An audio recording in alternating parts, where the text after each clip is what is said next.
ఇగో ఇంకో జాతిరత్నం ఇంకో ఆనిముత్యం రిలీజ్ చేస్తా ఉన్నాడు. ఏమంటుండంటే ప్రభుత్వ ఉద్యోగాలు అందరికీ సాధ్యం కాదు చెప్పిరా మరి మీరు. ఇగో ఒక ప్రభుత్వ రంగంలోనే ఎంప్లాయ్మెంట్ అంటే కుదరదు అధ్యక్ష. ఏం కుదురుతుంది? దోచుకుంటూ కుదురుతుందా?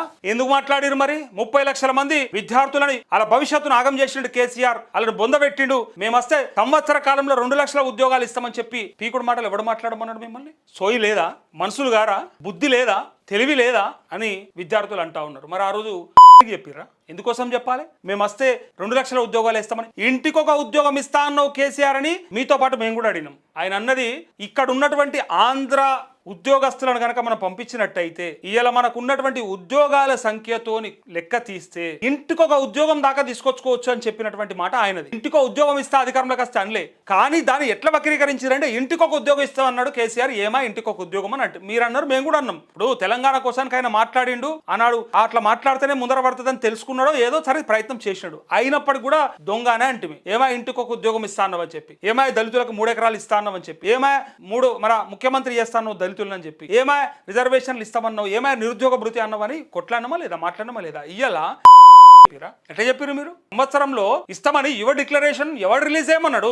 ప్రియాంక గాంధీని తీసుకొచ్చి ఖచ్చితంగా 2 లక్షల ఉద్యోగాలు ఇస్తామని ఇయ్యేటి వరకు మీరు 53,000 ఉద్యోగాలు దాటి ఎందుకు వేయలేదు? ఇప్పుడు తెలిసి వస్తున్నది. ఒకడు బంగారం ఇయ్యాలని అంటాడు, ఇచ్చినోడు హామీలు అన్ని ఒకడే. ఒక గమ్మత్తైన విషయం చూడరు మీరు, అర్థం చేసుకోరి. హామీలు ఇచ్చింది రేవంత్ రెడ్డి. మొత్తం రుణమాఫీ నుంచి మొదలు పెడితే, పెన్షన్ నుంచి మొదలు పెడితే, తులం బంగారం దాకా ప్రతుకలకు ఆశ పెట్టి మేము వస్తే ఇది, మేము రాగానే ఇది, మీరు వచ్చేదాకా ఆగురి, డిసెంబర్ 9 ఆగురి, డిసెంబర్ 9 ఆగురు అనుకుంటే అందరు దొరకబట్టి మొత్తానికి మొత్తం ఓట్లు గుద్దిపించుకున్నాక ఇలా ఒక్కొక్క మాట ఒక్కొక్క కొంత చెప్పిస్తాడు. ఆయన చెప్తలేడు తులం బంగారం, ఒకడు చెప్తాడు ఒక ముసలోడు.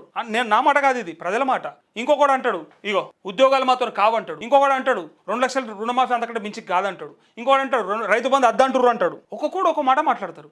అరే సోయుండా సోయి లేకనా, తెలివి ఉండా తెలివి లేకనా, ప్రజలు నవ్వుకుంటారనే ధ్యాస కూడా లేదా అని ఇలా ప్రజలు అంటా ఉన్నారు, చూస్తూ ఉన్నారు, గ్రామాలలో మాట్లాడుకుంటా ఉన్నారు. ఇక ఇట్లా ఉద్యోగాలు ఇయ్యలేము మాతో కాదు కానప్పుడు ఎవడరా బై దిగమన్నారు. రంగంలోనే ఎంప్లాయ్మెంట్ అంటే కుదరదు అధ్యక్ష. ఒక ప్రభుత్వ రంగంలోనే ఎంప్లాయ్మెంట్ అంటే కుదరదు అధ్యక్ష. మాకు కూడా కుదరదు అధ్యక్ష.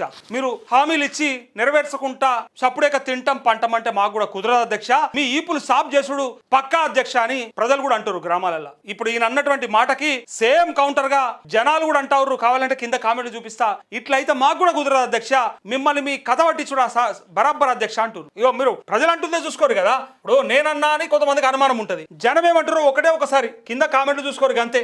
ఇవి ఇంకా చిన్నవి, ఇంకా సోషల్ మీడియాలో వెతుకురి చచ్చిపోతారు ఇంకా నవ్వలేక లేదా